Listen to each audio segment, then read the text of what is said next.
Praise the Lord. Hallelujah. Hallelujah. Hallelujah. Hallelujah. இயேசுவின் பாந்தர்களே, நம்மளுடைய we are preparing for the Pentecost இல்லையா? நம்ம திருவிழாவுக்காக கொண்டாடுறோம், அதுக்காக தயாரிக்கிறோம். இந்த ஞாயிற்றுக்கிழமை பெண்டகாஸ்ட் திருவிழாவை திருச்சபை கொண்டாடும் பொழுது நம்ம கொண்டாட வேண்டிய, கண்டிப்பாக கொண்டாட வேண்டிய ஒரு திருவிழா தான் பெந்தெகோஸ்து திருவிழா. எந்த திருவிழாவும் நம்ம கொண்டாடலனாலும், எந்த நவநாளும் நம்ம ஜெபிக்கலனாலும், கண்டிப்பாக ஜெபிக்க வேண்டிய நவநாட்களும் கண்டிப்பாக நாம் சிந்திக்க வேண்டிய இந்த 9 நாட்கள் அப்படின்றது பெந்தெகோஸ்து திருவிழாவினுடைய தான். Because that is a birth of the church. திருச்சபை பிறந்த ஒரு நாளை நாம் கண்டிப்பாக கொண்டாடுவோம். உங்களுடைய கோயில் அந்தோனியார் கோயிலாக இருக்கலாம். 9 நாள் நவநாளெல்லாம் இன்னைக்கு நீங்கள் ஆரம்பிப்பீங்க. ஏன்னா 13ஆம் தேதி திருவிழாவெல்லாம் ஆரம்பிது. ஜூன் 13 திருவிழா. கண்டிப்பாக நவநாட்கள் எடுக்க வேண்டும், ஜெபிக்க வேண்டும், திருவிழாவை கொண்டாட வேண்டும். அதுக்கு பிறகு மேபி ஆகஸ்ட் 15, ஜூன் 29 பீட்டர் பால் ஃபீஸ்ட் வருது. ஏதாவது பங்குகள் அந்த பெயரில் இருக்கும். நவநாட்கள் எடுக்கணும், ஜெபிக்கணும், கொண்டாடணும். ஆகஸ்ட் 15 மாதானுடைய திருவிழா வருது. கண்டிப்பாக நவநாட்கள் எடுக்கணும், ஜெபிக்கணும், கொண்டாடணும். செப்டம்பர் 8 நவநாட்கள் வரும். கண்டிப்பாக ஜெபிக்கணும், நவநாட்கள் எடுக்கணும், கொண்டாடணும். ஆனால் இது எதுவுமே செய்யலனாலும் கண்டிப்பாக நவநாட்கள் எடுக்க வேண்டியதும் கொண்டாட வேண்டியதும் இந்த பெந்தெகோஸ்து திருவிழா. ஏன்னா ரொம்ப ரொம்ப முக்கியம். ஆனால் இது நம்ம அவ்வளோ முக்கியமாக அந்த முக்கியத்துவம் கொடுக்காத ஒரு திருவிழா பெந்தெகோஸ்து திருவிழா. அது என்னைக்கு வந்து போகுதுன்னு கூட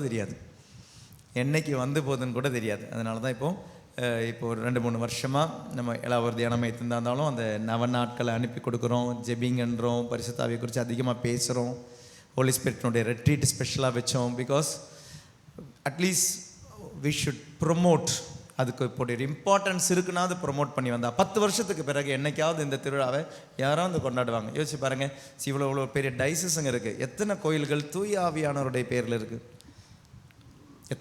எத்தனை டைசஸ் இந்த உலகம் பூரா இருக்குது? எத்தனை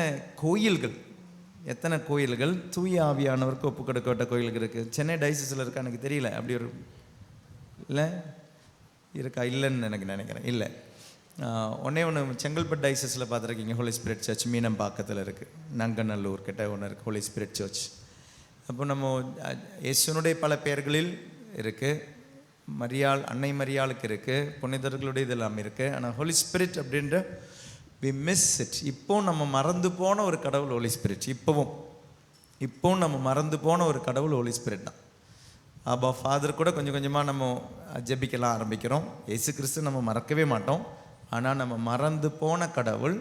ஆனால் இப்போ நம்ம வழி நடத்துகிற த தேர்ட் பர்சன் இந்த கடவுள் அப்படின்றது ஹோலி ஸ்பிரிட் தான், சந்தேகமே இல்லை.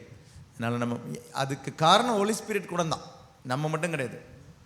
நம்ம தூய ஆவியானவரை பற்றி நினைக்காததற்கு ஒரு காரணம் தூய ஆவியானவர் கூட தான். ஏன்னா தூய ஆவியானவர் தன்னையே பெருமைப்படுத்திக்க மாட்டார். அதனால தான். அப்போ நீங்கள் கேட்பீங்க, அப்போ இயேசு ஃபாதர் அவரே பெருமைப்படுத்திக்கிறாரோ அப்படின்னு நமக்கு தோணும்.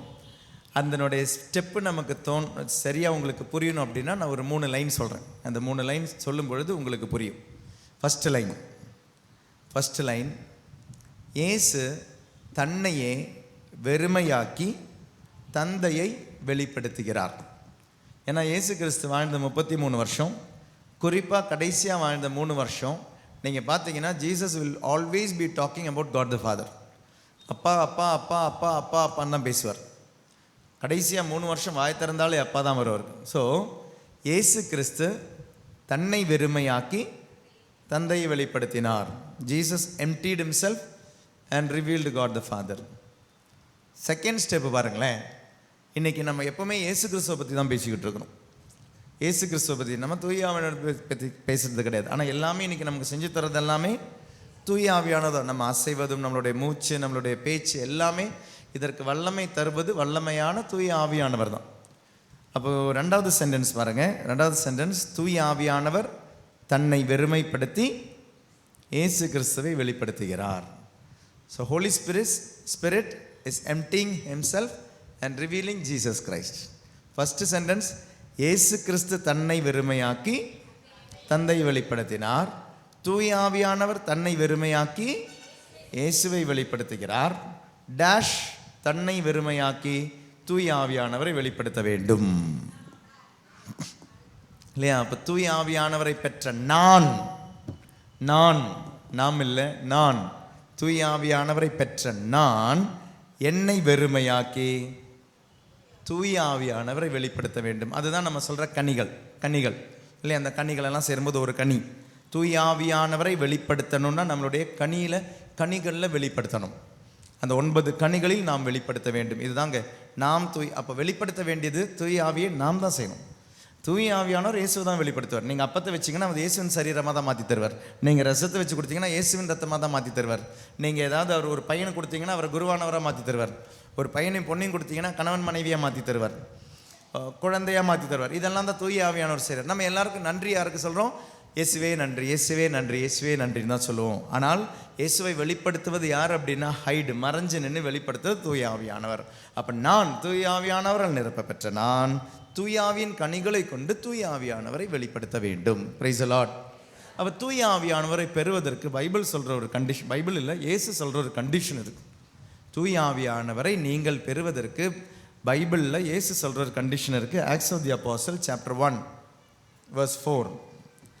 திருத்தூதர் பணிகள் 1வது அதிகாரம் 4வது திருவசனம். அவர்களோடு சேர்ந்து உண்ணும் போது அவர்களிடம், நீங்கள் எருசலேமை விட்டு நீங்க வேண்டாம், என்னிடமிருந்து கேட்டறிந்த தந்தையின் வாக்குறுதி நிறைவேற காத்திருங்கள். ஓகே.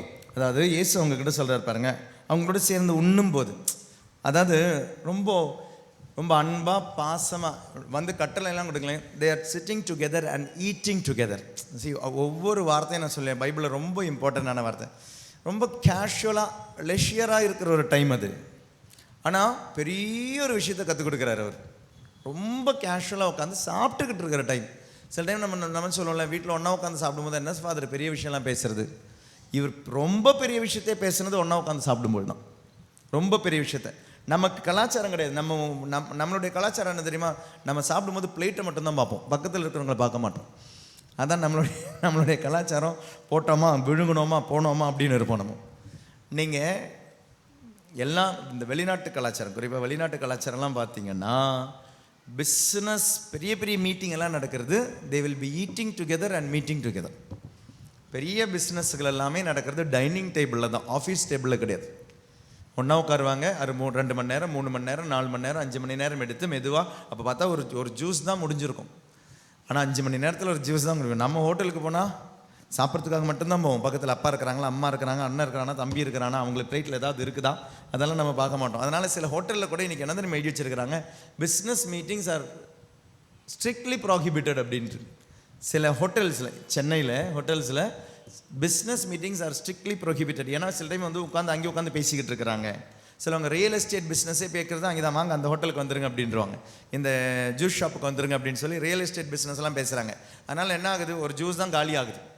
ஆனால் அந்த இடம் ஆக்கியபை ஆகுதுன்னு சொல்லி சில இடங்கள்லாம் அது ரெஸ்ட்ரிக்டடே பண்ணி வச்சுருக்கிறாங்க. ஆனால் வெளிநாட்டுகள் கலாச்சாரத்தில் சாப்பிடும்போது தான் ரொம்ப முக்கியமான விஷயத்தை பேசுகிறாங்க. அதனால் என்னமோ தெரியல, இயேசு பாருங்களேன், ரொம்ப ரொம்ப ரொம்ப முக்கியமான விஷயத்த அவர்கள் அனைவரும் ஒன்று கூடி உண்டு கொண்டு இருக்கும் பொழுது, சேர்ந்து சாப்பிடும் பொழுது, அந்த கேஷுவலான டைமில் ரொம்ப பெரிய ஒரு விஷயத்த சொல்கிறாரு. என்ன சொல்கிறார் அப்படின்னா, நீங்கள் எருசலேமில் நீங்க வேண்டாம், என்னிடமிருந்து கேட்டறிந்த தந்தையின் வாக்குறுதி நிறைவேற காத்திருங்கள். எருசலேம் அப்படின்ற வார்த்தை உங்களுடைய காதில் போகும்பொழுது உங்களுக்கு என்னெல்லாம் ஞாபகம் வருது? ஏன்னா தான் ஒரு கண்டிஷன் சொல்கிறார் Jesus, to receive Holi Spirit. எருசலேமை மறக்காதீங்கன்றார். அப்போ எருசலேம் அப்படின்ற வார்த்தை உங்களுக்கு என்ன ஞாபகம் வருது? ஆலயம். Very good. அங்கே தான் ஜெபிக்கிறார். கோயில் கிடையாது, அதான் கோயில், ஆலயம் சொல்லியாச்சு. எருசலேம் அப்படின்னா வேற என்னெல்லாம் ஞாபகம் வரும்?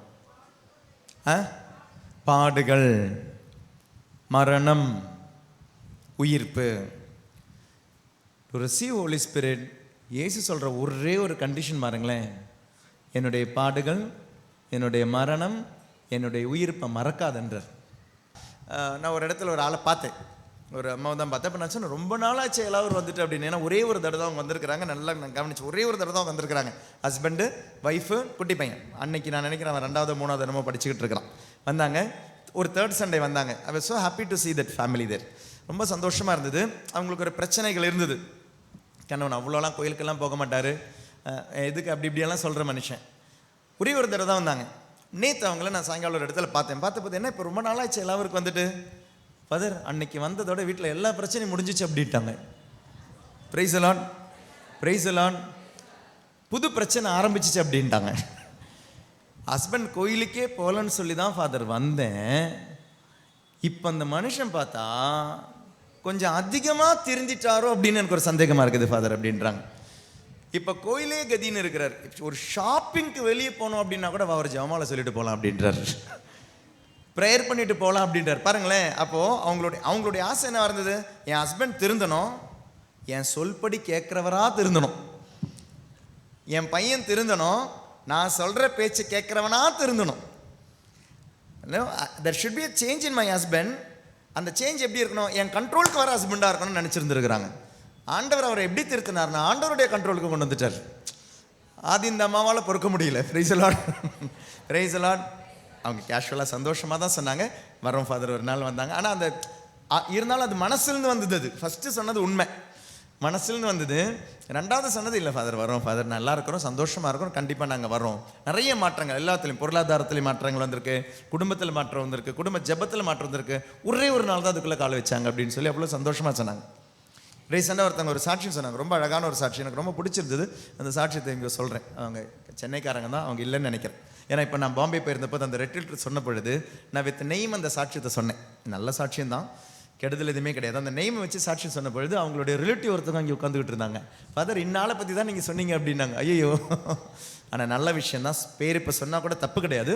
ரொம்ப அழகான சாட்சியம். சாட்சியம் என்னென்னா, இந்த குடும்பம் எனக்கு ரொம்ப வருஷமாக தெரிஞ்ச ஒரு குடும்பம், ரொம்ப வருடங்களாக. நான் 2016 எல்லாம் வந்ததுலேருந்தே எனக்கு இந்த குடும்பத்தை தெரியும். ஏன்னா அவங்க சின்னதிலிருந்தே இந்த பசங்க எல்லாமே அங்கே எல்லாருக்கு ஸ்டூடெண்ட்ஸ் ரெட்ரீட்டெல்லாம் இருந்தபோதே வரவங்க.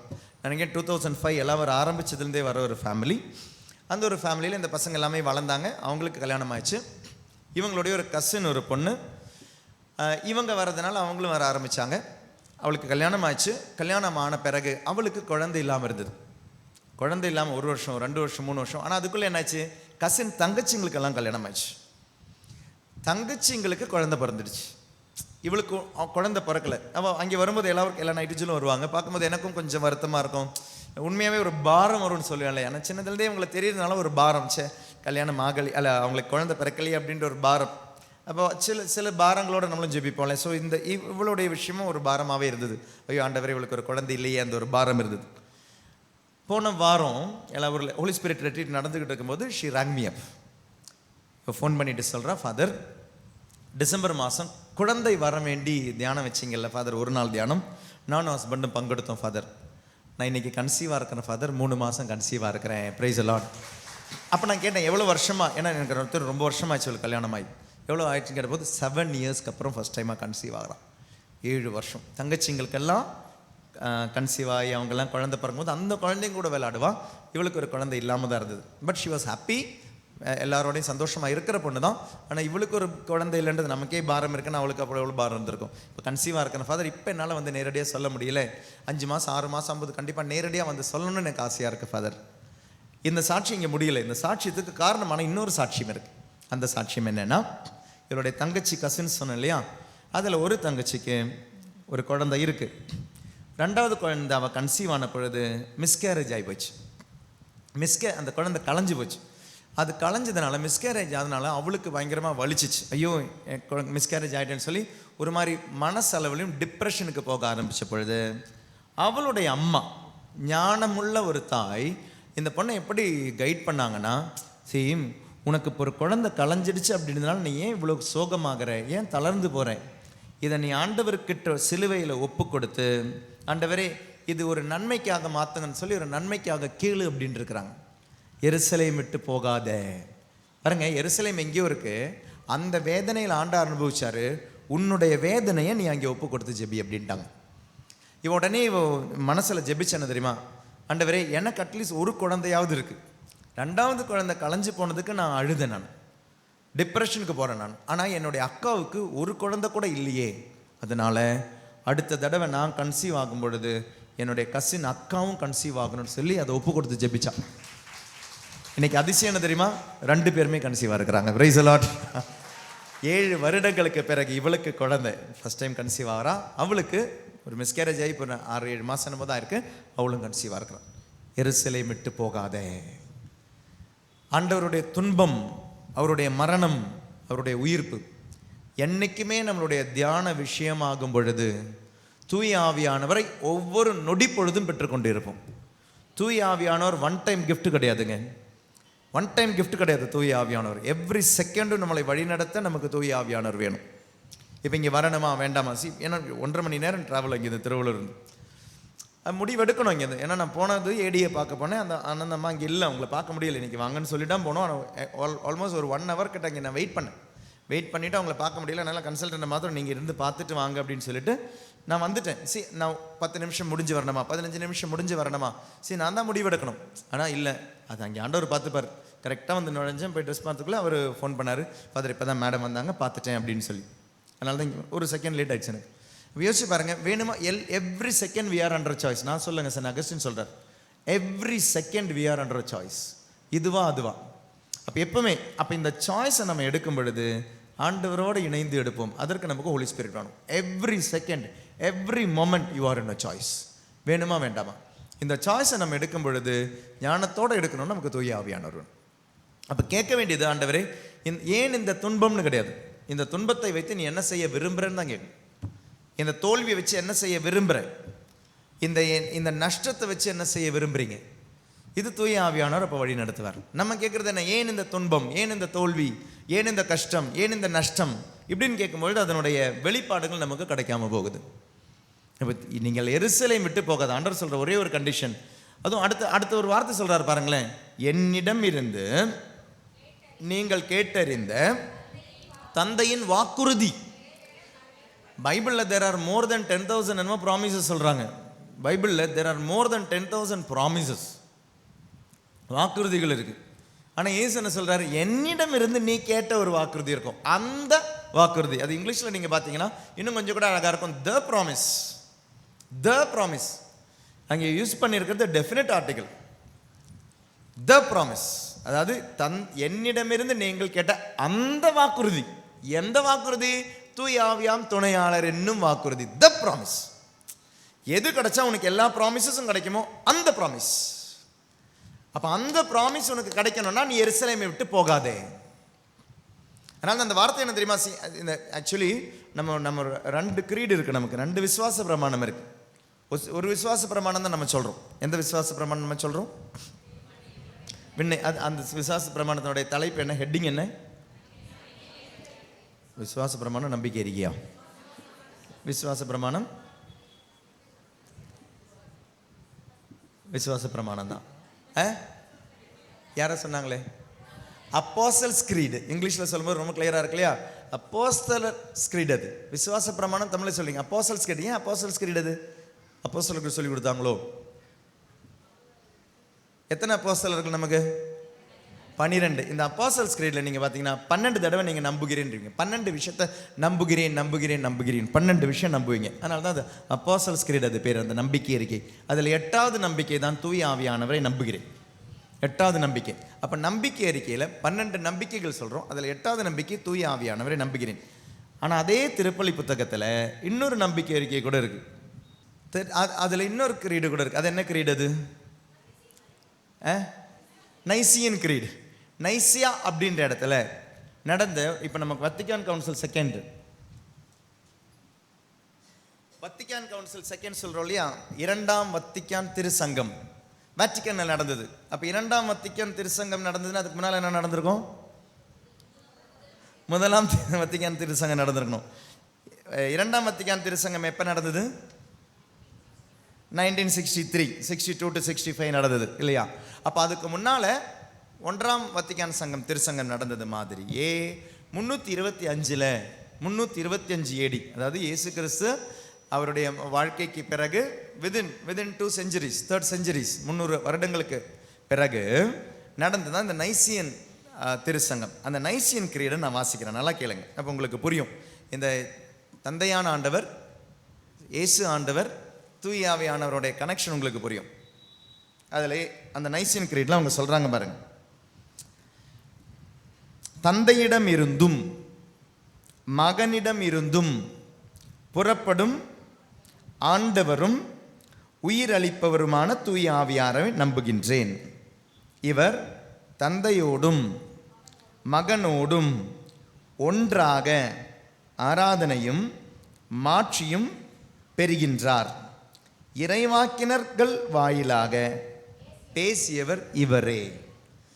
ஏன்னா ஹோலி ஸ்பிரிட் அப்படின்றவரை கடவுளாக கூட மதிக்காத அந்த 3ஆவது நூற்றாண்டில் ஆராதிக்கணும்னு சொல்லி அவரும் கடவுளுக்கு இணையானவரே, அவர் கடவுளே. தூயாவி பாருங்க, தந்தையிடமிருந்தும் மகனிடமிருந்தும் புறப்படும். அது ஒரு உண்மது. தந்தையிடமிருந்து புறப்படுகிறார், மகன் வழியாக தான் நமக்கு வந்து சேர்கிறார். இயேசுவினுடைய பாடுகளோ மரணமோ உயிர்ப்போ நடக்கவில்லை என்றால் தூய ஆவியானவர் நமக்கு அருளப்பட்டிருக்க மாட்டார். So starting from God the Father, but it is reaching us only through Jesus Christ. அதனால தான் இயேசு சொல்றார், எருசலேம் விட்டு போகாதே, என்னுடைய பாடுகள், என்னுடைய மரணம், என்னுடைய உயிர்ப்பை விட்டு நீ போனா அப்படி உனக்கு தூய ஆவியானவர் கிடைக்க மாட்டாங்க. So if you want to receive Holi spirit, sit and meditate the passion, the death, the resurrection of Jesus Christ. நீங்கள் அமைதியாக உட்காந்து ஆண்டவருடைய திருப்பாடுகளை தியானிச்சிங்கனாலே, ஆண்டவருடைய மரணத்தை தியானிச்சிங்கனாலே automatically you will be a vessel to receive Holi spirit. தூய ஆவியானவர் பெற தகுதியுள்ளவராக உங்களை மாற்றுவது என்ன தெரியுமா? இயேசுனுடைய பாடுகள், இயேசுனுடைய மரணம், இயேசுனுடைய உயிர்ப்பு. இதுதான் precondition to receive the promise. The precondition, the ஒரே கண்டிஷன், இதற்கு முன்னதாக நீங்கள் வாங்குவதற்கு முன்னதாக ஒரே ஒரு கண்டிஷன், இயேசுனுடைய பாடுகள், மரணம், உயிர்ப்பு. இதோடு இணைத்து வைத்து உங்களுடைய தியானம் இருந்தால், இதோடு இணைத்து வைத்து உங்களுடைய துன்பம் இருந்தால், பாருங்க, திருமணமா தடையா, உலகத்தினுடைய தடைகளா, மெட்டீரியல் தடைகளா, அது நீங்கும். தூய ஆவியானவரை பெற நீங்கள் தயாராக வேண்டியது இந்த 3 விஷயத்தை தியானிக்கணும். ஆண்டவருடைய பாடுகளோடு இணைத்து உங்களுடைய பாடுகளை வைக்க.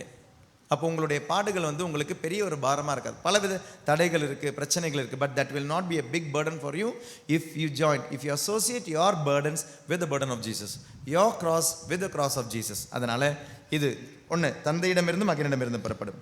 ஆண்டவர், அப்போ அடுத்த வார்த்தை என்ன சொல்கிறாங்க? He is also Lord. He is also Lord. அவர் ஆவி கிடையாது, காற்று கிடையாது, சும்மா காற்று கிடையாது. அவர் ஆண்டவர், உயிர் அளிப்பவர். தூய ஆவியானவரை நம்புகின்றேன். இவர் தந்தையோடும் மகனோடும் ஒன்றாக. நீங்கள் இயேசுவை ஆராதிக்கிறீங்க, தந்தையான ஆண்டவர் ஆராதிக்கிறீங்க. ஈக்குவல் ஆராதனை, ஈக்குவல் மகிழ்ச்சி, ஈக்குவல் உடைய மாட்சி யாருக்கு போய் சேரணும்? தூய ஆவியானவருக்கும். இறைவாக்கினர்கள் வாயிலாக பேசியவர் இவரே. எவ்வளோ உறுதியாக அந்த நம்பிக்கை அறிக்கை சொல்கிறாங்க பாருங்க. Is Lord and God.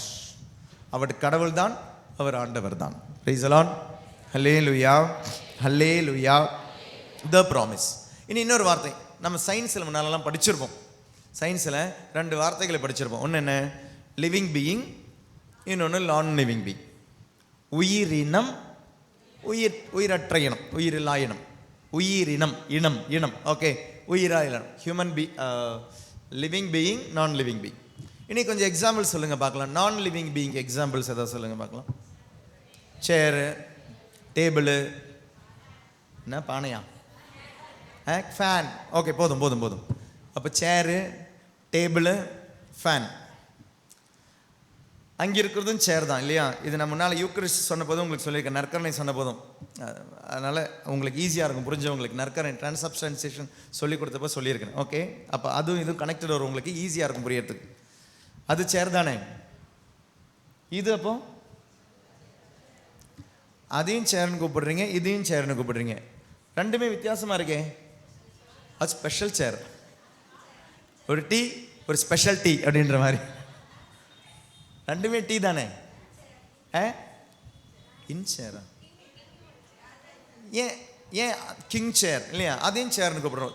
இதுவும் ஃபேன் தான், இதுவும் ஃபேன் தான். வால் ஃபேன் இருந்தால் அதுவும் ஃபேன் தான்.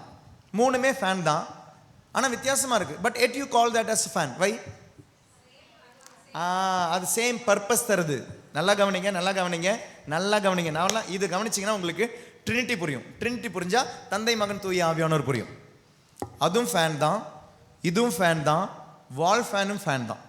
சில கோயிலில் ஒரே ஃபேனாக வச்சுருப்பாங்க, பெருசாக ஒன்று. அதுவும் ஃபேன் தான். Every thing, because it is saving the purpose. It is serving the purpose. Fan என்று அழைக்கப்பட அதில் ஏதோ ஒரு தன்மை இருக்கிறது. அதனால் தான் நாம் அதையும் ஃபேன் என்று அழைக்கிறோம், இதையும் ஃபேன் என்று அழைக்கிறோம், வால் ஃபேனையும் ஃபேன் என்று அழைக்கிறோம், பெரிய ஒரு சிங்கிள் ஃபேனால் தான் ஃபேன் என்று அழைக்கிறோம். Praise the Lord. Hallelujah, hallelujah. ஒரு fan, 2 fan, wall fan 3 fan, single fan வந்து பெரிய ஃபேன் 4 ஃபேன். இந்த 4 ஃபேனையும் ஒரு இனத்துக்கு கீழே கொண்டு போய் வைக்கிறோம் ஃபேன். நல்லா கவனிங்க, 4மே 4 ஃபேன், ஆனால் 4மே ஒரு அம்பர்லாக்கு கீழே, ஒரு கடைக்கு கீழே கொண்டு போய் வைக்கிறோம். அது அந்த இனத்தில் படுகிறது. Price the Lord. உங்ககிட்ட இருக்கிறது பிங்க் கலர் பென், அவங்க கிட்ட இருக்கிறது ப்ளூ கலர் பென், அவங்க கிட்ட இருக்கிறது பச்சை. பல விதத்தில் அந்த பேனாக இருந்தாலும், பல விதத்தில் அதனோட ஷேப் இருந்தாலும், பல விதத்தில் அதன் கம்பெனி இருந்தாலும், நல்லா கவனிங்க, ஆனால் எல்லாத்தையுமே ஒரு பேனா அப்படின்ற அம்பர்லா ஒரு கொடைக்கு கீழே கொண்டு போய் வைக்கிறீங்க. எல்லா பேனாவும் டிஃப்ரெண்ட் தான், ஆனால் அது எல்லாத்தையுமே கொண்டு போய் எதுக்கு கீழே கொண்டு போய் வைக்கிறோம்? பேனா அப்படின்ற ஒரு அம்பர்லா கீழே கொண்டு போய் வைக்கிறோம். அப்புறம் என்ன சொன்னீங்க? ஃபேனு, சேரு, டேபிள். ஓகே, முடிஞ்சு போச்சு, புரிஞ்சு போச்சு இல்லை காரியம் என்னன்னு. இனி அடுத்தது லிவிங் பீயிங்ல எக்ஸாம்பிள் எல்லாம் சொல்லுங்க பார்க்கலாம். லிவிங் பீயிங், உயிரினங்கள், மனிதன், ஹியூமன் பீயிங், ஆடு, மாடு, மரம், செடி, பேட்ஸ், ரொம்ப பிடிக்குமோ பேட்ஸ்? உயிரினங்கள், ஆடு, மாடு, செடி, கொடி, மரம், மனிதன், மிருகங்கள், பறவைகள், கடல் வாழ் உயிரினங்கள், பூச்சிகள், இன்செக்ட்ஸ், உயிருள்ள அனைத்தும். Very good, very good, very very good. கடவுளை மட்டும் மறந்துட்டீங்க. கடவுளை மட்டும் பார்த்தீங்களா? அவருக்கு உயிர் இல்லைன்னு இன்னைக்கே நாங்கள் ப்ரூவ் பண்ணிட்டோம். கடவுளை மட்டும் பாருங்க, அதில் சேர்க்கவே இல்லை. நம்ம மனிதனை சேர்த்தோம், மாடை சேர்த்தோம், ஆடை சேர்த்தோம், மிருகத்தை சேர்த்தோம், அவர் படைச்ச எல்லா உயிரினத்தையும் சேர்த்தோம். ஆனால் கடவுள் என்னும் உயிரினத்தை மட்டும் சேர்க்கல. ஏன் இதை சொல்கிறேன்னா, அது ஒரு இனம், உயிரினம். நம்ம ஹியூமன் பீயிங் அப்படின்னு சொல்லி எல்லாரும் நம்ம கொண்டு போய் போட்டோம். ஒருத்தங்க பச்சை ட்ரெஸ்ஸில் வந்திருக்கீங்க, ப்ளூ ட்ரெஸ்ஸில் வந்திருக்கீங்க, குள்ளமாக இருக்கிறவங்க இருக்கிறீங்க, குண்டா இருக்கிறவங்க இருக்கிறீங்க, ஒல்லியாக இருக்கிறவங்க இருக்கிறீங்க இல்லையா, 2 காலோட வந்தவங்க இருக்கிறீங்க, 3 காலோட வந்தவங்க இருக்கிறீங்க, இல்லை 4 காலில் வந்தவங்க இருக்கிறீங்க இல்லையா, பல கருப்பாக இருக்கிறவங்க இருக்கீங்க, வெள்ளையாக இருக்கிறவங்க இருக்கிறீங்க, ஒரு கண்ணோட இருக்கிறவங்க இருக்கீங்க, ஒரு 2 கண் இருக்கிறவங்க இருக்கிறீங்க, கண்ணாடி போட்டவங்க இருக்கிறீங்க, கண்ணாடி போடாதவங்க இருக்கீங்க. இவ்வளோ டிஃப்ரென்ஸ் இருந்தோம். வி கால் ஆல், நம்ம எல்லாரையுமே என்னன்னு கூப்பிடுறோம்? Human being.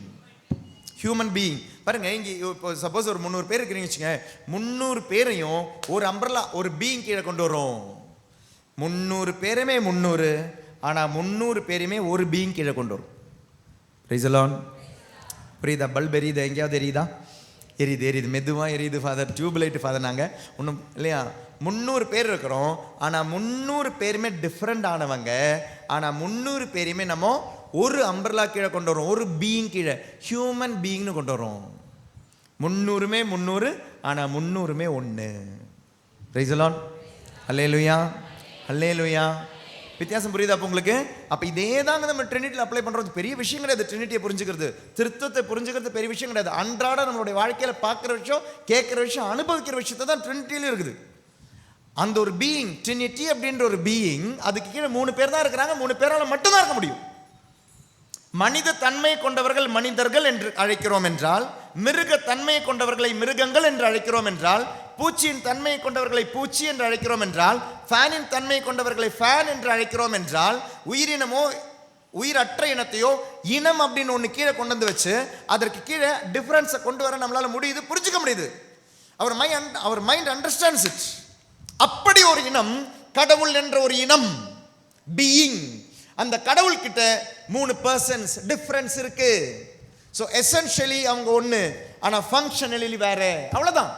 அதனுடைய அர்த்தம் அப்பா பெரியவர், இயேசு வந்து சின்னவர், தூய ஆவியானவர் வந்து வேற மாதிரி, காத்து, நெருப்பு, எண்ணெய் அப்படின்னு இருக்கிறவர் கிடையாது. 3 பேருமே தன்மையில் ஒருவர், but functionally they are different.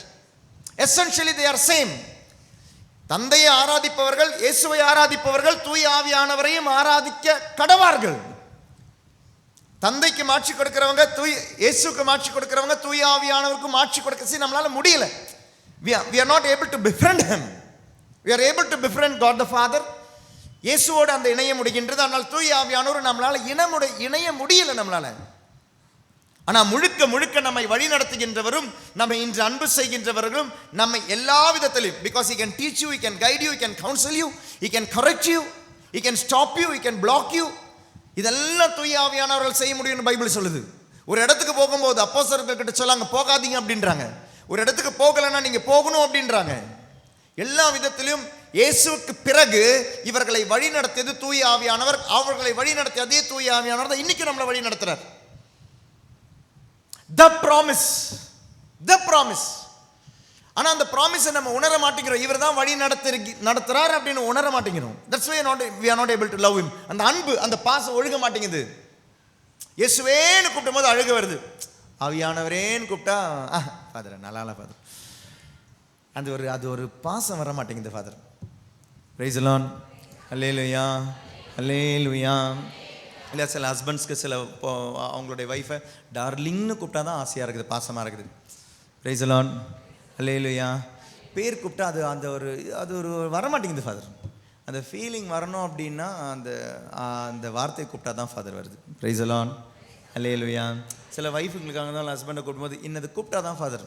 அது இல்லைன்னா அந்த ஆசை, அந்த பாசம், அந்த அன்பு வர மாட்டேங்குது. இல்லை நீங்களாம் கூப்பிட்றவங்களாம் இருப்பீங்க இல்லையா, ஒருத்தராக கூப்பிட்றவங்க இருக்கீங்க. உங்கள் ஹஸ்பண்டை நீங்கள் கூப்பிட்ற மாதிரி அப்படி கூப்பிட்டா தான் உங்களுக்கு அது என்னமோ ஒரு திருப்தியாக இருக்குது.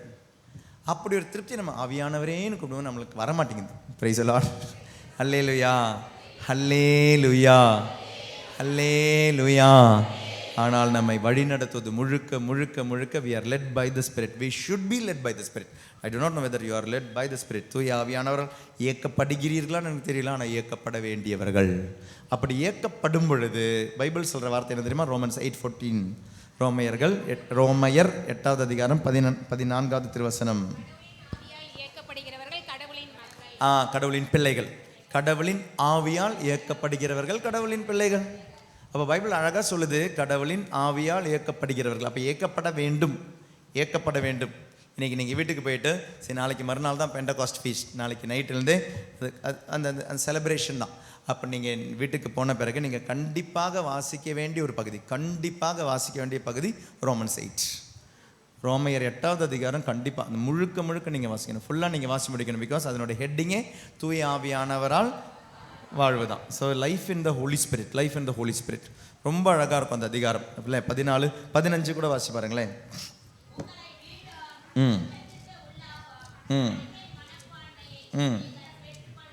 இல்லை.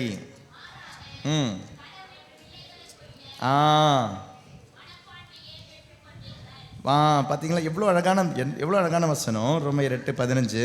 நீங்கள் ஏன் பயப்படுறீங்க? இன்னைக்கு நமக்கு எவ்வளோ பயங்கள் இருக்குது. அப்போ அதனுடைய அர்த்தமே என்ன தெரியுமா? You are not led by the Holy Spirit. மீண்டும் அச்சத்திற்கு உள்ளாக்கும் மனப்பான்மையை நீங்கள் பெற்றுக்கொள்ளவில்லை, மாறாக கடவுளின் பிள்ளைக்குரிய மனப்பான்மையே பெற்றுக்கொண்டீர்கள். அதனால் நாம் அப்பா தந்தையை என அழைக்கிறோம். அப்போ நம்மளை இன்னைக்கு அப்பா தந்தையே இன்னைக்கு நம்ம கூப்பிடுறோம் அப்படின்னா அது யாரால் நாம் அழைக்கிறோம்? தூய ஆவியின் வழியாக தான். 1 கொரிந்தியர் 2வது அதிகாரம் 9-10 திருவசனங்கள்.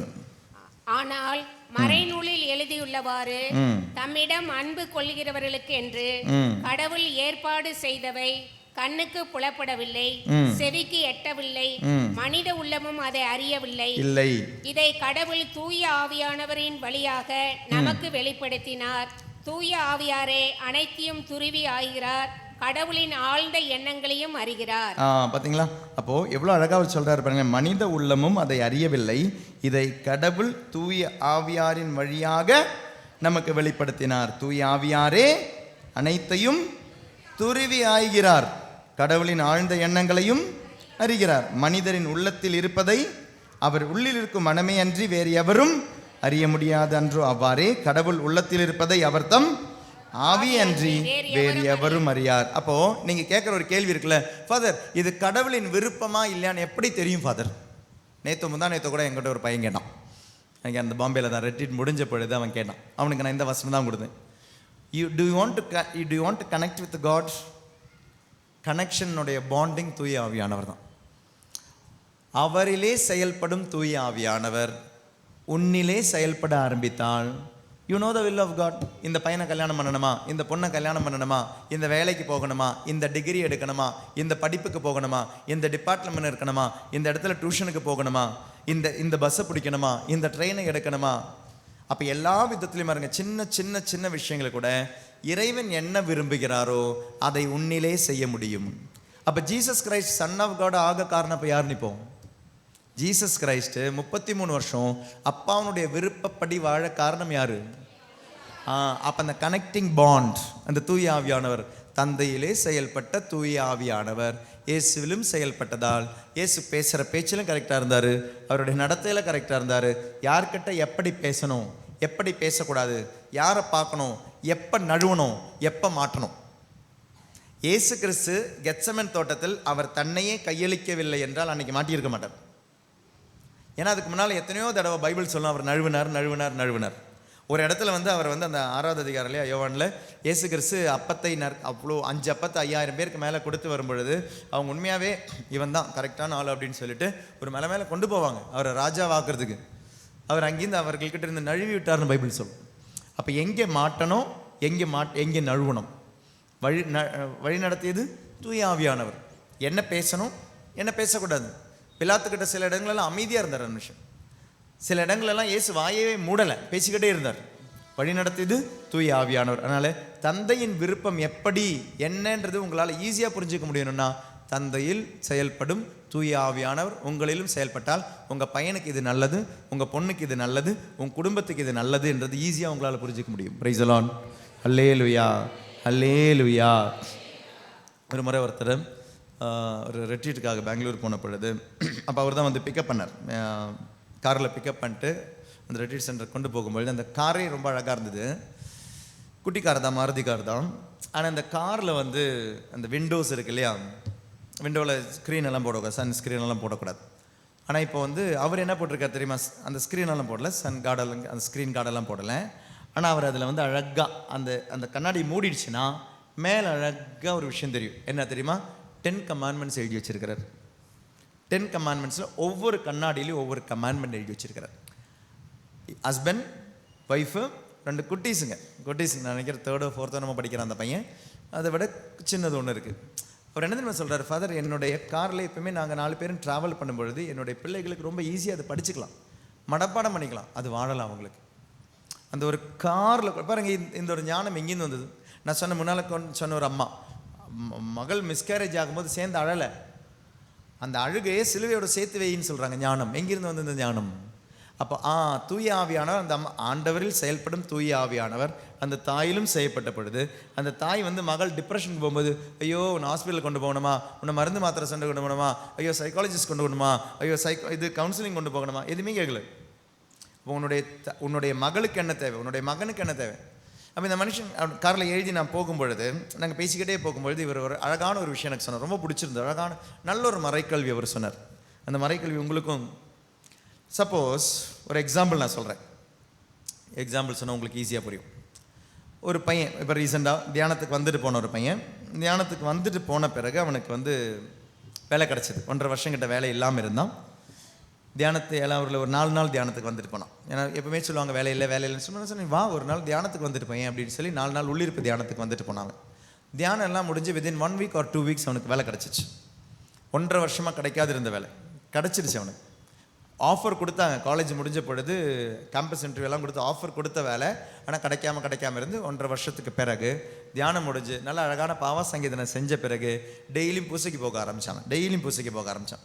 அது வரை காலையில் பூசைக்கு போக மாட்டான். அவனுக்கு வந்து சண்டே மட்டும் போவான், சாட்டர்டே போவான், நினைக்கிறேன் வெனஸ்டே அவன் கொயரில் இருக்கிறதுனால அதுக்கும் போவான், இல்லைன்னா மிச்சம் 4 நாள் போக மாட்டான். ஆனால் தியானம் முடிஞ்ச பிறகு டெய்லியும் பூசைக்கு போக ஆரம்பித்தான். காலையில் ஃபஸ்ட்டு 5:30 எழுந்தானா பூசைக்கு போனானா, அதுக்கு பிறகு தான் அடுத்த வேலை. Within 2 weeks he got a job கிடச்ச பிறகு இன்றைக்கி அதை கண்டினியூ பண்ணுறாங்க. காலையில் பூசைக்கு போன பிறகு அவனுடைய கம்பெனி பஸ் வருது, ஏறி போயிடுறான். இன்றைக்கும் சாதாரணமாக வேலை கிடச்சா ஐயோ டயர்ட் ஆகுதுன்னு சொல்லிவிடுவோம் இல்லையா, ஆனால் இந்த பையன் டயர்டெல்லாம் இல்லை, டயர்டாக இருக்கும் கண்டிப்பாக. ஏன்னா வீட்டுக்கு வரும்போது 10 மணி 11 மணி ஆகுது. But he goes for mass, then only he goes to the job work. இப்படி இவனுடைய வாழ்க்கையில் நடக்கும்போது இவன் அங்கே வேண்டிக்கிட்டான். தியானம் வந்த பொழுது எனக்கு வேலை கிடச்சா ஃபஸ்ட்டு சம்பளம் நான் எல்லாருக்கு கொடுத்துறேன், தியான மையத்துக்கு கொடுத்துறேன்னு சொல்லி ப்ரேயர் முடிச்சிட்டான். வேலையும் கிடச்சிருச்சு. ஜனவரியில் வேலை கிடச்சிது. வேலை கிடைக்கும் பொழுது ஆக்சுவலி இவனுக்கு வந்து சேலரி அக்கௌண்ட்டுன்னு சொல்லி அக்கௌண்ட்டு தொடங்கலை. இவன் ஃபெப்ரவரியில் தான் தொடங்கியிருக்கிறான். இப்போ வந்து ஃபெப்ரவரி எண்டில் மார்ச் எண்டில் சேலரி வந்து, அல்ல ஃபெப்ரவரி எண்டு தான் நினைக்கிறேன், மார்ச் சேலரி வந்துடுச்சு. வேலை கிடைச்சா முதல் மாதம் சம்பளம் கொடுத்துறேன்னு சொன்னான். இப்போ என்ன ஆயிடுச்சுன்னா 1.5 மாதம் சம்பளம் வந்திருக்குது. அந்த அக்கௌண்ட் தொடங்காதனால அரை மாதம் சம்பளம், ஜனவரி 15லேருந்து 31 வரையும், ஃபெப்ரவரிலையும் சம்பளம் வந்திருக்கு. இவன் வேண்டிட்டு போனது என்ன, 1 மாதம் சம்பளம் கொடுத்துட்றேன். இப்போ 1.5 மாதம் சம்பளம் வந்திருக்கு. இப்போ என்ன பண்ணுறது? ஜனவரி மாதத்தினுடைய சம்பளத்தை கொடுக்கணுமா, இல்லை ஃபெப்ரவரி மாதத்தினுடைய சம்பளத்தை கொடுக்கணுமா, இல்லை ஃபஸ்ட்டாக வாழ்க்கையில் நான் சேலரி வாங்குறேன் இந்த சேலரியை கொடுக்கணுமா? சம்பாதிச்சு பாருங்க, தெரியும் கொடுக்கணுமா என்ன. எல்லாத்தையும் கொடுத்துடணுமா?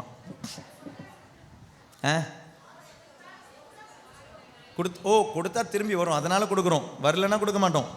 அப்படி இல்லை, 1 மாதம் ஃபுல்லாக தானே. இப்போ 1.5 மாதம் வந்திருக்கேன் சம்பளம். என்ன தந்தையில் செயல்படும் தூய ஆவியானவர் என்ன சொல்வார்? கன்ஃபியூஷன் இருக்கணும். ரெண்டுமே நல்லது தான், ரெண்டுமே கெட்டது நல்லதுன்னா உங்களுக்கு நல்லதை தேர்ந்தெடுக்கலாம். சில டைம் நம்ம இப்படி போய் மாட்டுவோம், ரெண்டுமே நல்லது. இப்போ எதை நான் செய்யறது? அந்த பையனும் நல்லா இருக்கிறேன், இந்த பையனும் நல்லா இருக்கிறேன் என் பொண்ணுக்கு. இப்போ இந்த பையனை கல்யாணம் பண்ணி கொடுக்குறதா, இல்லை அந்த பையனுக்கு கல்யாணம் பண்ணி கொடுக்குறதா என் பொண்ணை? கன்ஃபியூஷனில் வருவோம்ல. இது பார்க்கும்போது இந்த அட்வான்டேஜ் இருக்குது, இதில் இந்த டிஸ்அட்வான்டேஜ் இருக்குது. இதெல்லாம் பார்க்கும்போது இந்த அட்வான்டேஜ் இருக்குது, இதில் இந்த டிஸ்அட்வான்டேஜ் இருக்குது. இதில் எந்த பையன் செட் ஆகும், இதில் எந்த பொண்ணு செட் ஆகும்? 2 கம்பெனியில் ஒரே டைமில் வேலை வருது, எந்த கம்பெனிக்கு நான் போவேன்?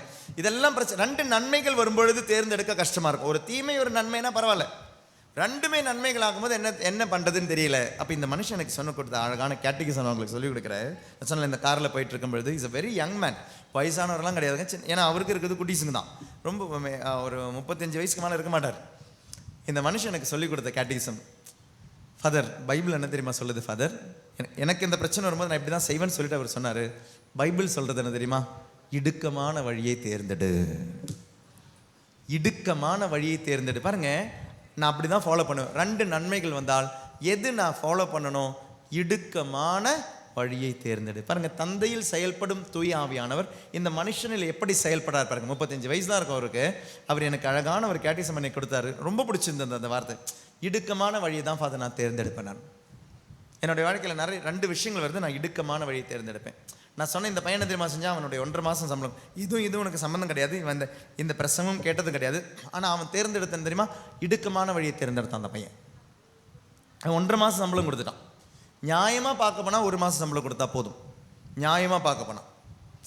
இனி வேணும்னா இன்னொரு விஷயம் கூட பண்ணலாம். நான் கஷ்டப்பட்டு சம்பாதிச்சேன், நல்ல வேலை 1 மாதம் சம்பளம் கொடுத்தா போதுமே, ஜனவரி 15லேருந்து 31 வரை கிடச்சது கொடுத்தா போதும். அவன் இடுக்கமான வழியை தேர்ந்தெடுத்தான். அப்போ நன்மை எது அப்படின்னா பைபிள் சொல்லுது இடுக்கமான வழி. எருசலேமை மறக்காதவர்கள் இடுக்கமான வழியை மறக்க மாட்டீங்க. Praise the Lord.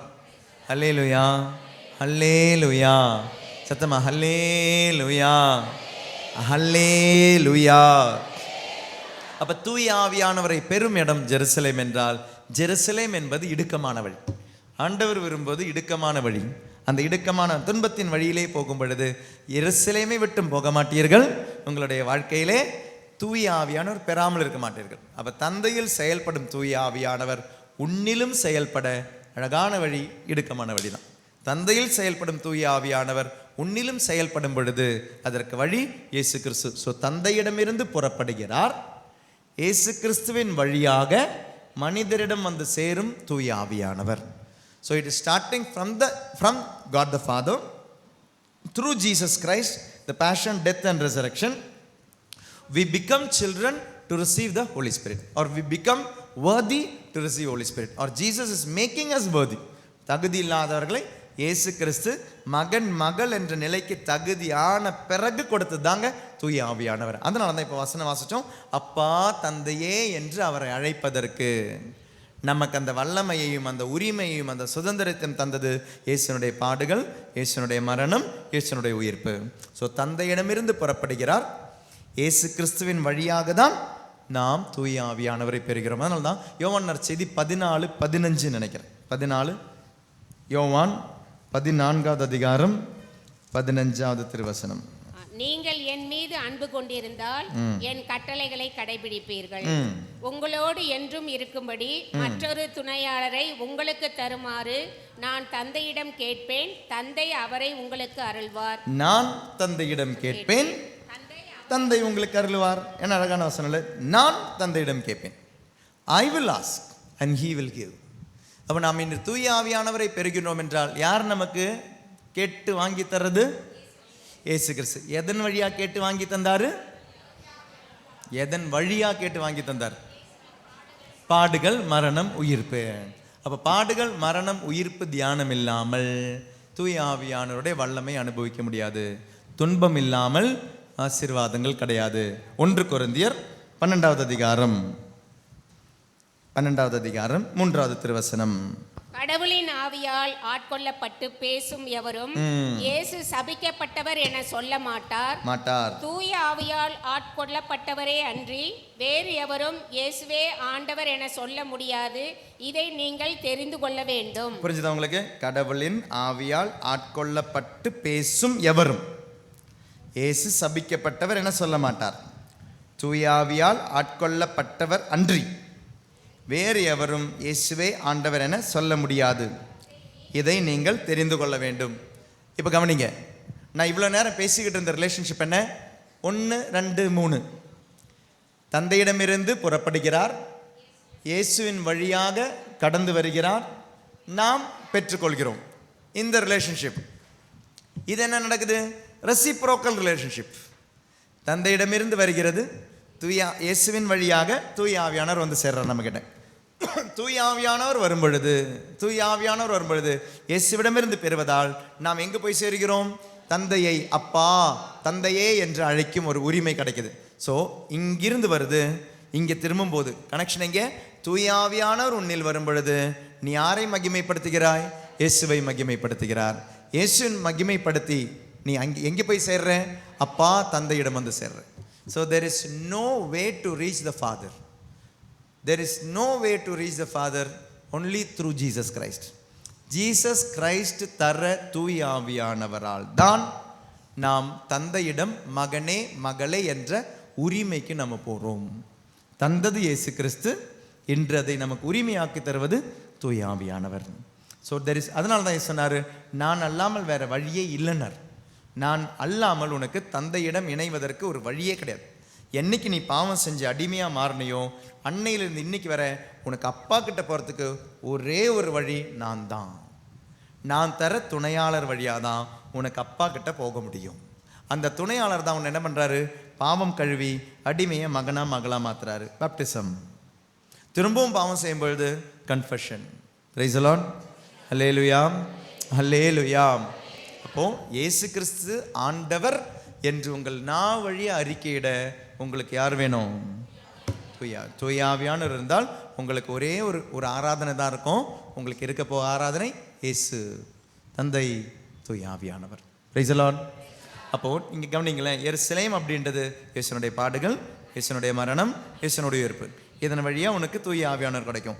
எருசலேம் அப்படின்ற பொழுது யாரோ ஆலயம் அப்படின்னு சொன்னீங்க.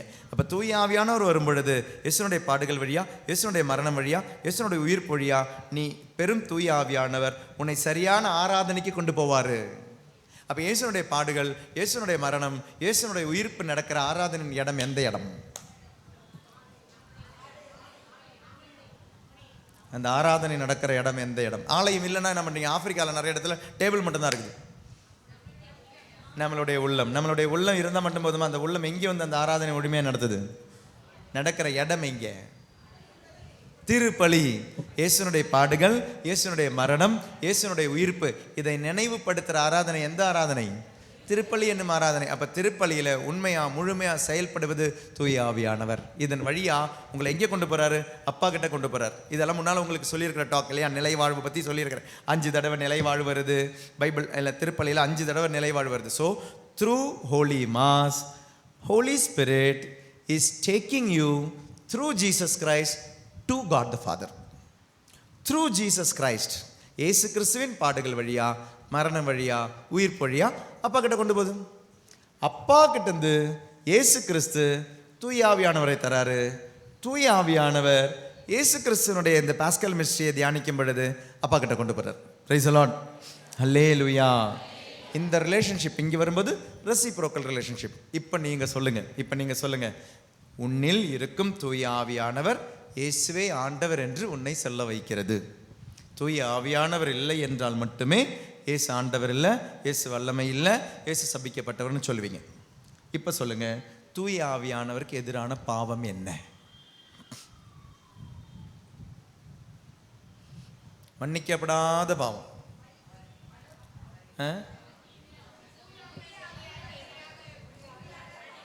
தூய ஆவியாரை மன்னிப்பதா, மதிப்பதா, பழிப்பது. தூய ஆவியானவரை பழிக்கும் பாவம் மன்னிக்கப்படாது. அந்த பழிப்பு என்ன? சூசைடு. ஓகே. ஏசு சபிக்கப்பட்டவர்னு சொல்றது. Okay, very good. Drinking, smoking. Okay, அப்புறம் கரெக்ட். ஆன்சர் எல்லாம் கரெக்ட் தான். Suicide, drinking, smoking. ரிஜெக்ஷன். என்ன ரிஜெக்ஷன்? ஸோ தூய ஆவியானவருக்கு எதிரான பாவம் என்னன்னு புரியணும்னா, தூய ஆவியானவர் என்ன செய்யறான்னு புரிஞ்சா அவருக்கு எதிரான பாவம் என்னன்னு புரிய போகுது. தூய ஆவியானவர் என்ன செய்யறாரு நான் இப்போ உங்ககிட்ட சொன்னேன். நான் இது வழியா இங்கே போறாரு அப்படின்னு. தூய ஆவியானவரை பெறும்பொழுது நீங்க யார்கிட்ட வந்து சேர்றீங்க? இயேசுவிடம் வந்து சேர்றீங்க. இயேசுவின் வழியா எங்கே போய் சேர்றீங்க? அப்ப இயேசுவே ஆண்டவர் என்று நீங்கள் எப்பொழுது சொன்னாலும், எங்கெல்லாம் சொன்னாலும் உங்களை சொல்ல வைப்பவர் யாரு? அப்ப இயேசுவுக்கு எதிராக செய்யற எல்லா பாவமும் யாருக்கு எதிராக செய்யற பாவம்? நம்பிக்கைக்கு எதிரான பாவம் எல்லாமே தூய ஆவியானவர். Because Holy Spirit is instilling the faith in Jesus Christ to you. அந்த நெருப்பை பத்த வைக்கிறது தூய ஆவியானவர் தான். இயேசுவே ஆண்டவர் என்று அந்த நெருப்பை பத்த வைக்கிறது தூய ஆவியானவர் தான். So when you reject Jesus, when you reject the salvation given by Jesus, தூய ஆவியானவரை பழிக்குரைக்கிறீங்க. ஒரு நல்ல விஷயம் அம்மா சொல்லி கொடுக்குறாங்கன்னு வச்சுக்கோங்களேன், அது அம்மா சொல்றதுனாலே கேட்காத பையன் இருக்கலாம், அப்பா சொல்றதுனாலே கேட்காத பொண்ணு இருக்கிறான். Just because you are telling I am rejecting, அப்பாவை ரிஜெக்ட் பண்றேன், அம்மாவை ரிஜெக்ட் பண்றேங்க. அவங்க நல்லவங்களா கெட்டவங்களா தெரியல, ரிஜெக்ட். அந்த ரிஜெக்ஷன் தான் பாவம், அப்பாவுக்கு எதிரான பாவம். அப்பா ஒரு நல்லதை செய்கிறாரு, நல்லதை செய்யும்போது நீ ரிஜெக்ட் பண்ற பாரு, அந்த ரிஜெக்ஷன் பாவம். தூய ஆவியானவர் செய்யற நல்லது என்ன? இயேசு ஆண்டவர் என்று உனக்கு கற்பித்து கொண்டே இருக்கிறார். இதன் வழியா உங்களுக்கு என்ன கிடைக்குது? மீட்பு கிடைக்குது. சால்வேஷனுக்கு எதிராக நீங்க செய்யற எல்லா ரிஜெக்ஷனுமே, அப்போ நீங்க சொன்னது எல்லாமே வரும். சூசைடு வரும், ட்ரிங்கிங் வரும், ஸ்மோக்கிங் வரும், செக்ஸ் வரும், லஸ்ட் வரும், சுய இன்பங்கள் வரும், சேம் செக்ஸ் வரும், எல்லாமே வரும். Because you are rejecting salvation. Who gave it? Jesus gave it. Jesus அந்த சால்வேஷன் யார் வழியா இன்னைக்கு நிவர்த்தி செஞ்சு கொண்டிருக்கிறார், பூர்த்தீகரித்து கொண்டிருக்கிறார்? தூய ஆவியானவர் வழியா. அப்ப தூய ஆவியானவரை பழிப்புரைப்பது என்பது தூய ஆவியானவர் சொல்லித்தரும் உண்மையை பழிப்புரைப்பது. தூய ஆவியானவர் சொல்லித்தரும் உண்மை என்ன? இயேசுவே ஆண்டவர், இயேசுவே மீட்பர். So when you reject the ways of salvation, you are rejecting Holy Spirit. பழித்துரைக்கிறீங்க. எனக்கு கோயிலுக்கு போக வேண்டாம், எனக்கு நம்பிக்கை இல்லை, கடவுள் இருக்கிறாரா, ஏன் இவனை காதலிச்சா போதாதா, அவனை காதலிச்சா போதாதா, இவளை கல்யாணம் பண்ண என்ன தப்பு, அவளை கல்யாணம் பண்ண என்ன தப்பு, இதில் சின்ன சின்ன விஷயத்தில் கூட ரிஜெக்ட் தான் பண்ணுறோம். ரிஜெக்டிங் த சால்வேஷன். ஏன் பாவ சங்கீர்த்தனம் போனோம்? பாவ சங்கீர்த்தனத்தில் மட்டும்தான் பாவம் மன்னிப்பு இருக்குதான், நன்மையில் மட்டும்தான் ஆண்டவர் இருக்கிறாரா, நற்கரணை, இதெல்லாம் தூய ஆவியானவர் செய்கிற செயல். When you reject Eucharist, you are rejecting Holy Spirit. When you are rejecting confession, you are rejecting Holy Spirit. நீங்கள் திருச்சபையை நிராகரிக்கவில்லை. நீங்கள் கன்ஃபெஷனை நிராகரிக்கும் பொழுது திருச்சபையை நிராகரிக்கவில்லை. கன்ஃபெஷனில் செயல்படுகின்ற தூய ஆவியானவரை பழித்துரைக்கிறீங்க. நீங்கள் நற்கரணையை நிராகரிக்கும் பொழுது, நற்கரணையை பழித்துரைக்கும் பொழுது நீங்கள் திருச்சபையை பழித்துரைக்கவில்லை, நீங்கள் பழித்துரைப்பது தூய ஆவியானவர். ஏனெனில் அப்பத்தை இயேசுவின் சரீரமாக மாற்றி தருவது தூய ஆவியானவர். அப்போ நற்கரணையை பழித்துரைக்கும் பொழுது நற்கரணையை நமக்கு என்று செய்து தரும் தூய ஆவியானவரை பழித்துரைக்கிறோம்.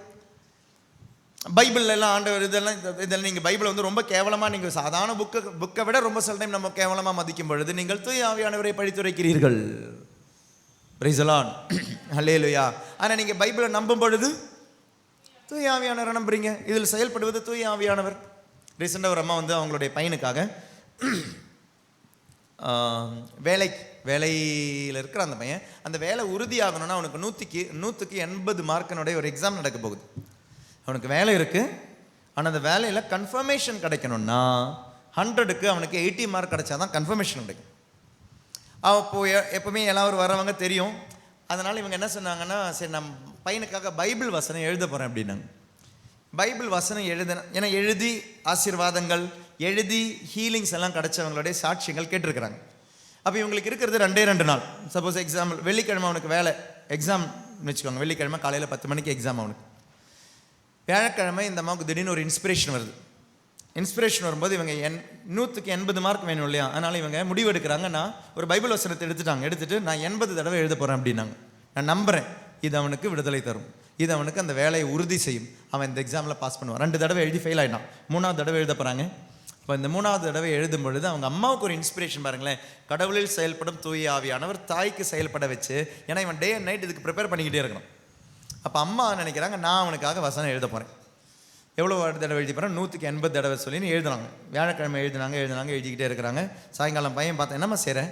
இல்லைடா நான் உனக்கு 100க்கு 80 பண்ணுறமே, அதனால் நான் எழுதிக்கிட்டு இருக்கிறேன் 80 தடவைமா. 80 எழுதாதம்மா, ஒரு 81 எழுதுமா அப்படின்னா. இல்லை ஜஸ்ட் பாஸில் ஆகிட போகிறேன் அப்படின்னு சொல்லிட்டு அம்மா எழுதுறாங்க. சரி அவன் சொன்னான்னு சொல்லி சரி 81 டைம்ஸ் நான் எழுதுவேன்னு சொல்லிட்டு தேர்ஸ்டே எழுதுனாங்க. ஃப்ரைடே காலையில் புஸ்தைக்கு போயிட்டு வந்துட்டு எழுதி முடிச்சிட்டாங்க. 81 டைம்ஸ் எழுதி முடிச்சிட்டாங்க. ஃப்ரைடே தம்பி வேலைக்கு போகிறாரு. வேலைக்கு போயிட்டு எக்ஸாம் நடக்குது. எக்ஸாமினுடைய ரிசல்ட் சாயங்காலம் வருது. அவனுக்கு 100க்கு 81 மார்க் கொடுத்து ஆண்டவர் பாஸ் பண்ணார். Praise the Lord. அல்லேலூயா. பாருங்க, அந்த தாயினுடைய நம்பிக்கை, இறைவார்த்தையின் மீதுள்ள நம்பிக்கை, கடவுளின் ஆவியில் செயல்படும் பொழுது அந்த ஆவி இந்த தாயில் வந்து செயல்பட்ட பொழுது ஷீ ஸ்டார்டட் ரைட்டிங். இது உயிருள்ள வார்த்தை. இது உயிருள்ள வார்த்தைனா இந்த அவங்களுக்கு அதுக்கப்புறம் அவங்களுக்கு என்ன வருத்தம்னா பையன் பாஸ் பண்ணிட்டான். ஆனால் அந்த பையன் கூட எழுதின இன்னொரு பையன் அவன் 12 தடவை நம்ம எழுதியிருக்கான் போல இருக்கு, அதில் ஃபெயில் ஆகிட்டான். அடுத்த தடவை அவங்க சொன்னாங்க அடுத்த தடவை அவனுக்கு எக்ஸாம் எழுதும்போது நான் அவனுக்கும் 81 தடவை எழுதுவேன். அவன் அந்த பையனுடைய பேர் மட்டும் தான் இவங்களுக்கு தெரியும், பார்த்தது கூட கிடையாது. இத்தனைக்கும் ஒரு ஹிந்து பையன் கூட. அப்போ அவங்களுக்கு அந்த வித்தியாசம் கூட கிடையாது. இவன் கிறிஸ்டியன், இவன் கேத்தலிக், அவன் ஹிந்து. நோ, அதுவும் கடவுளுடைய பிள்ளை தான். அவன் இப்போ 2 தடவை என் பையன் எக்ஸாம் எழுதி ஃபெயில் ஆகிட்டான்னா எனக்கு இவ்வளோ வலி இருக்குன்னா, 12 தடவை அவன் எழுதி ஃபெயிலாக இருக்கிறான். அவங்க அம்மாவுக்கு எவ்வளோ வலிக்கும். அவங்களுக்கு பைபிள் தெரியாதுல்ல, எனக்கு பைபிளுடைய வல்லமை தெரியும்ல. அதனால் அடுத்த தடவை அவனுக்கு எக்ஸாம் வரும்போது நான் அவனுக்கு 81 தடவை எழுதணும்னு சொல்லி முடிவு பண்ணி வச்சுருக்கிறாங்க. கடவுளின் ஆவி, அவரில் செயல்படும் ஆவியானவர் இவங்களில் செயல்படும்போது பாருங்களேன், ஏன் எனக்கு ஒரு துன்பம் வந்தது அதே மாதிரி தான் இன்னொரு தாய்க்கும் அந்த துன்பம் இருக்கும். எனக்கு என் பையன் இப்போ பாஸ் பண்ணிட்டான், அந்த தாய்க்கு அந்த பையன் பாஸ் பண்ணும்போது அப்போ எவ்வளோ சந்தோஷம் இருக்கும். பைபிள் எழுதி தான் அவனுக்கு கிடச்சதுனால அவங்க நம்ப வேண்டிய அவசியம் கிடையாது. அவங்களுக்கு சொல்லவும் இல்லை, நான் எழுத போகிறேன் அவனுக்காக. கடவுளில் செயல்படும் தூய ஆவியானவர் இந்த தாய் இந்த மனிதனில் செயல்படும் பொழுது பிறருடைய அந்த வேதனையும் உட்கொள்றதுக்கு அவங்களுக்கு அந்த வாய்ப்பு கிடைக்குது. எருசலேம் விட்டு அவங்க போகலை. துன்பத்தில் அவங்களுடைய துன்பத்தை ஆண்டவரோடு இணைத்து பைபிளை நம்பி தூய ஆவியானவர் தரும் வசனங்களை நம்பி அதிலிருந்து ஆசீர்வாதம் பெற. Price the Lord. இப்போ சின்ன சின்ன விஷயத்தில் கூட தூய ஆவியானவரால் இயக்கப்பட வேண்டும் என்றால் இந்த சின்ன விஷயங்கள், ஆண்டவரே ஏன் இந்த துன்பம் என்றல்ல, இந்த துன்பத்தை நீ என்னவா மாற்ற போற, ஏன் இந்த தோல்வின்னு கிடையாது, இந்த தோல்வி என்னவா மாற்ற போற, ஏன் இந்த நஷ்டம் கஷ்டம் ஆண்டவரே இது நீ என்னவா மாற்றி எடுக்க போற. Price the Lord. Hallelujah, hallelujah. So pray for the promise. அந்த தூய ஆவியானவருக்காக ஜெபிப்போம். அந்த தூய ஆவியானவர் பெறும் பொழுது எதெல்லாம் உங்களுக்கு கிடைக்கணுமோ அதெல்லாம் உங்களுக்கு தானாக கிடைக்கும். அதுக்கு ஒரே ஒரு கண்டிஷன், இயேசுனுடைய பாடுகள், இயேசுனுடைய மரணம், இயேசுவின் உயிர்ப்பின் வழியாக தான் நான் இந்த தூய ஆவியானவரையும் ஆசீர்வாதங்களையும் இன்று பெற்று கொண்டிருக்கிறேன் என்பதை மட்டும் நம்புங்கள். No need to do many things. Just believe that the blood of Jesus, the passion of Jesus, the death of Jesus, the resurrection of Jesus has gifted me with all these blessings. இந்த ஆசீர்வாதங்கள் என்னுடைய தகுதியால் வந்ததல்ல, இயேசு என்னை தகுதியாக்கினதால் வந்ததுன்னு நம்புங்க. திருமண தடையாக இருக்கட்டும், குழந்தை தடைகளாக இருக்கட்டும், ஆன்மீக தடைகளாக இருக்கட்டும், ஆண்டவர் உங்களை ஆசீர்வதித்து வழி நடத்தட்டும். பொருளாதார தடையாக இருக்கட்டும், ஆண்டவர் உங்களை ஆசீர்வதித்து வழி நடத்த வேண்டும் என்று ஜெபிப்போம் இந்த ஆராதனையில்.